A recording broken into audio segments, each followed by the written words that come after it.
Sementara dunia terfokus pada Iran, sesuatu yang lain diam-diam mulai terjadi di dalam Yudea dan Samaria. Sesuatu yang bisa mengubah peta tanpa satu pun tembakan dilepaskan. 34 komunitas baru disetujui. Senjata-senjata masuk dari jalur yang tak terlihat dan sebuah laboratorium bahan peledak tersembunyi ditemukan beberapa menit sebelum bencana terjadi. Semua ini dan masih banyak lagi di Judecation hari ini. Selamat datang kembali di Judecation di JNS TV. Nama saya Josh Hasten. Ada kabar baik minggu ini. Kabinet Keamanan Israel diam-diam menyetujui pendirian 34 komunitas Israel baru di Yudea dan Samaria. Ini menandai persetujuan tunggal terbesar untuk komunitas baru dalam satu keputusan, dan menjadikan total komunitas yang telah disetujui oleh pemerintah saat ini sejak 2022 menjadi 103 komunitas.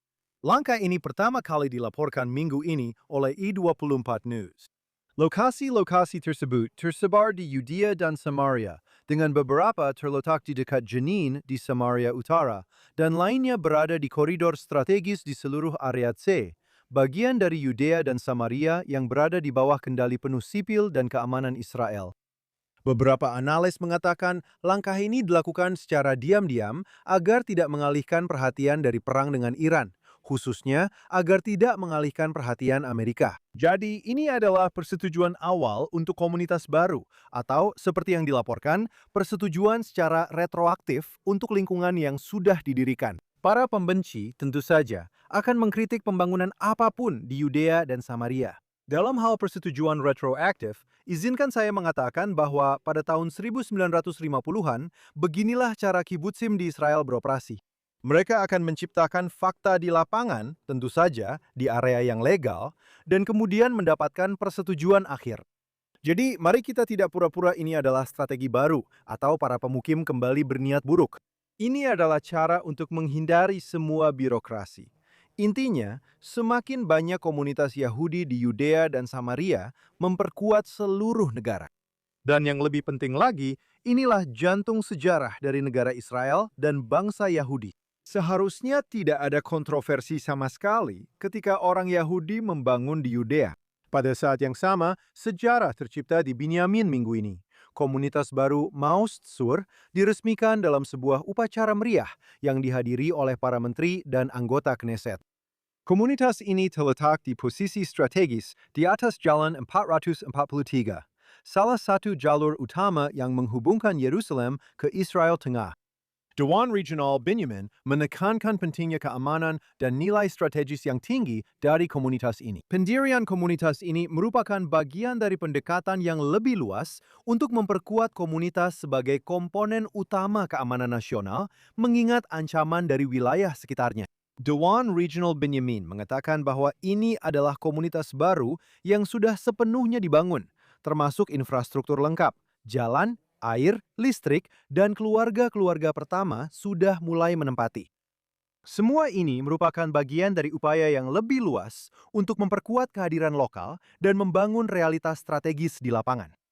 Dicatat bahwa dari 11 keluarga pertama yang pindah, 8 diantaranya adalah keluarga para tentara cadangan IDF, di mana para istri pindah lebih dulu dan membangun rumah, sementara suami mereka bertugas di garis depan. Itu benar-benar luar biasa. Jadi, kita baru saja membahas tentang persetujuan komunitas baru. Dan di sini, kita melihat akhir dari proses tersebut dengan berdirinya komunitas baru di wilayah Binyamin. Selama upacara itu, Menteri Keuangan Bezalel Smotrich mengatakan bahwa ketika Anda berada di sini, Anda akan mengerti mengapa pada akhirnya hal ini berarti keamanan bagi kota Modin, Rosh Ain, dan Kfar Saba. Dia mengatakan Israel memiliki kekuatan militer yang kuat dengan pencapaian luar biasa. Dan ada juga fase politik yang menentukan di Yudea dan Samaria, yang sepenuhnya mengalahkan gagasan membagi tanah dan mendirikan negara teroris di jantung negara ini. Jadi, apa yang dilakukan komunitas baru ini? Komunitas ini memberikan keamanan pada jalur lalu lintas utama. Komunitas ini menambah lapisan keamanan bagi kota-kota di pusat negara, seperti Modin dan Rosh Ain. Komunitas ini menyediakan perumahan bagi keluarga Yahudi di negara Israel. Ini membantu mencegah terbentuknya negara teror otoritas Palestina di jantung wilayah kita. Kita tidak boleh malu untuk mengakui bahwa komunitas-komunitas ini mencegah terbentuknya negara teroris di pusat negara. Namun, seperti yang saya katakan sebelumnya, mereka yang menentang orang Yahudi tinggal di tempat yang disebut Yudea. Mereka tidak mendukung komunitas seperti ini. Sangat menyedihkan melihat bahwa mereka benar-benar tidak memahaminya. Selanjutnya, IDF minggu ini mengatakan bahwa para tentara dikerahkan ke desa Al-Ram, tepat di timur laut Yerusalem, setelah menerima laporan tentang beberapa tersangka yang melepaskan tembakan di daerah tersebut. Sebagai bagian dari aktivitas operasional di daerah tersebut, para tentara menangkap para tersangka Arab dan melakukan penggeledahan di mana mereka menemukan serta menyita senjata jenis M4 amunisi dan komponen senjata tambahan lainnya. Kegiatan ini merupakan bagian dari upaya berkelanjutan IDF untuk menemukan dan menyita senjata di seluruh wilayah Yudea dan Samaria. Mari kita ingat bahwa dalam banyak kasus, senjata diselundupkan oleh Iran melalui Yordania ke Yudea dan Samaria, dan akhirnya ke banyak bagian lain di Israel. Mungkin sebagai akibat dari realitas baru di Iran yang sangat melemah, jenis aktivitas seperti ini akan melambat secara signifikan. Pada saat yang sama, IDF mengumumkan minggu ini bahwa mereka telah membongkar sebuah laboratorium pembuatan bahan peledak di kota Tulkaram yang dikuasai oleh otoritas Palestina. Selama penggerebekan, para tentara menemukan alat peledak rakitan, termasuk 200 bom pipa, alat pemadam kebakaran yang dimaksudkan untuk digunakan sebagai muatan peledak yang dipasang pada kendaraan, tabung gas besar yang berpotensi digunakan sebagai alat peledak yang ditanam di bawah kendaraan, dan 50 kg bahan peledak lainnya. IDF mengatakan bahwa laboratorium tersebut memproduksi bahan-bahan ini untuk menargetkan tentara IDF dan, semoga tidak terjadi, melakukan serangan yang menargetkan warga sipil Israel. Syukurlah laboratorium ini berhasil ditemukan, dan tentu saja syukur kepada Tuhan atas adanya IDF. Kekhawatiran saya adalah berapa banyak lagi laboratorium seperti ini yang ada di wilayah otoritas Palestina, yang katanya mitra perdamaian kita. Dan itulah pertanyaan sebenarnya. Sayangnya, seringkali di Yudea dan Samaria, senjata api tidak diperlukan. Dan para teroris yang tinggal di bawah otoritas Palestina menggunakan batu sebagai senjata pilihan mereka. Hatzalah Yudea dan Samaria, organisasi tanggap darurat, minggu ini mendokumentasikan kasus percobaan pembunuhan di lembah Yordan bagian utara. Sekelompok massa Arab menyerang para petani di daerah tersebut. Selama insiden tersebut, salah satu penduduk Yahudi terluka parah setelah sebuah batu mengenai kepalanya. Para teroris kemudian mengangkat batu itu lagi untuk menghantamkannya ke orang yang terluka yang sedang tergeletak di tanah. Namun syukurlah, seorang tentara yang sedang tidak bertugas yang berada di lokasi menembak dan menewaskan para teroris, sehingga mencegah terjadinya pembunuhan. Sekarang teman-teman, saya ingin menjelaskan, hanya karena ada perang yang sedang berlangsung dengan Iran, bukan berarti orang Arab di bawah otoritas Palestina tidak terus menyerang orang Yahudi di jalan dan menargetkan komunitas setiap hari. Ngomong-ngomong, begini cara Al Jazeera melaporkan insiden ini. Mereka mengatakan pemukim Israel membunuh warga Palestina saat penggerebekan di desa tepi barat yang diduduki. Dan banyak media berita lainnya memiliki judul yang serupa. Entah bagaimana, seorang Yahudi hampir dibunuh dan mereka justru yang disebut-sebut menyerbu sebuah desa. Sekarang, saya belum melihat insiden ini didokumentasikan, tapi secara definisi, apakah kamu tahu apa sebutannya ketika seorang tentara yang sedang tidak bertugas di Yudea dan Samaria membunuh seorang teroris yang secara harfiah tinggal 1 detik lagi membunuh seorang Yahudi? Jika kamu menebak istilah kekerasan pemukim, maka kamu benar. Insiden ini akan dicatat sebagai kekerasan pemukim. Sekarang, apakah kamu mengerti mengapa angkanya tampaknya melonjak drastis seperti yang diklaim banyak orang? Saya tidak naif dan saya tahu memang ada gesekan. Tapi, pembelaan diri Yahudi di mata komunitas internasional, ya, itu dianggap sebagai kekerasan pemukim menurut mereka. Dan seberapa gila kenyataan itu? Selanjutnya, otoritas Palestina dan surat kabar resminya mengeluh bahwa Iran tidak meluncurkan lebih banyak rudal ke Israel sejak pembantaian 7 Oktober, tetapi malah membiarkan Hamas berjuang sendirian. Hal ini menurut laporan baru dari Palestinian Media Watch, organisasi riset yang sangat penting yang mendokumentasikan apa yang dikatakan di media Arab dan di masyarakat di bawah otoritas Palestina. Otoritas Palestina berpendapat bahwa jika Iran benar-benar peduli pada rakyat Palestina dan tidak meninggalkan Hamas, hasil dari Perang 7 Oktober akan berbeda.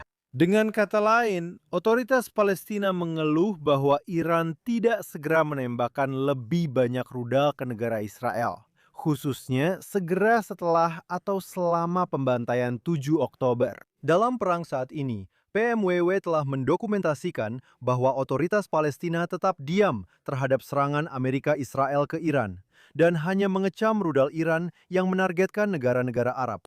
Organisasi teroris Palestina secara terbuka berduka atas kematian Ayatollah Khomeini, sementara otoritas Palestina tidak memberikan komentar apapun. Kekhawatiran terbesar otoritas Palestina adalah bahwa perang dengan Iran akan menghapus isu Palestina dari berita harian. Dengan kata lain, teman-teman, untuk memperjelas, otoritas Palestina kecewa dengan Iran karena mereka tidak berusaha membunuh lebih banyak orang Yahudi di negara Israel. Mereka kecewa dengan Iran karena tidak langsung meluncurkan rudal dan drone sejak 7 Oktober.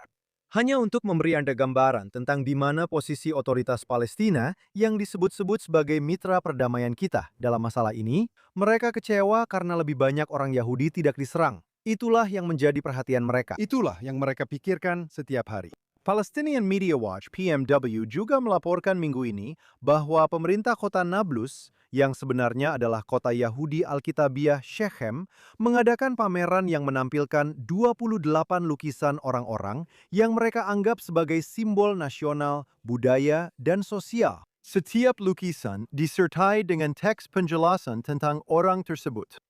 Wali Kota Nablus, Hussam Al-Shakshir, menjelaskan pentingnya tokoh-tokoh ini, menekankan bahwa kami, otoritas Palestina, dan semua yang disebut sebagai warga Palestina sangat menghargai peran yang dimainkan oleh tokoh-tokoh ini dalam perjuangan nasional Palestina.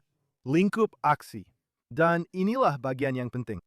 Dari panutan yang dipilih, 12 dari 28 lukisan yang dipamerkan menampilkan teroris yang memimpin organisasi teror, mengirim orang lain untuk membunuh, merencanakan serangan mematikan, atau melakukan serangan itu sendiri. 12 dari 28. Wali kota menambahkan bahwa individu-individu ini, termasuk para teroris yang bertanggung jawab atas pembunuhan ribuan orang, adalah panutan. Dan para pengunjung pameran didorong untuk belajar dari tokoh-tokoh ini. Singkatnya, wali kota dari salah satu kota terbesar di wilayah otoritas Palestina mempromosikan para teroris sebagai pahlawan melalui sebuah pameran seni. Sekarang, jika kamu adalah anak berusia 7 tahun yang tinggal di Shrem di bawah otoritas Palestina, yang mereka sebut Nablus, apakah mengejutkan jika kamu tumbuh dengan mengagumi teroris dan membenci Israel serta orang Yahudi? Itu sama sekali tidak mengejutkan. Ketika orang bertanya kepada saya, dan ini sering terjadi, apakah akan ada perdamaian di sini atau tidak, saya selalu mengatakan kepada mereka, lihatlah apa yang dipelajari oleh generasi anak-anak berikutnya di sekolah. Lihatlah apa yang terjadi di otoritas Palestina. Lalu lihatlah apa yang dipelajari orang Yahudi di Israel di sekolah-sekolah mereka. Perbedaannya sangat jelas. Pada saat yang sama, lihatlah apa yang dipromosikan di televisi resmi otoritas Palestina. Lihatlah apa yang diajarkan di perkemahan musim panas. Dan ya, perhatikan juga apa yang ditanamkan melalui budaya lokal. Anda melihat kisah seperti ini tentang pameran seni di Nablus.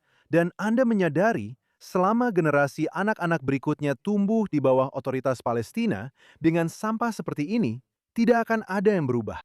Saya tidak suka bersikap pesimis, tapi inilah kenyataannya. Karena mereka adalah tetangga kita yang menanamkan kebencian kepada anak-anak mereka. Mungkin suatu hari nanti segalanya akan berubah, tapi kita masih jauh dari itu.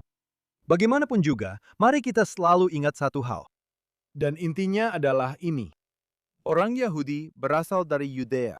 Dan tidak ada yang bisa Anda lakukan atau katakan yang dapat mengubah fakta bahwa inilah tanah leluhur, kuno, dan Alkitabiah, serta jantung dari negara Israel dan bangsa Yahudi. Ini adalah edisi lain dari Judaication di JNS TV. Nama saya Josh Haston.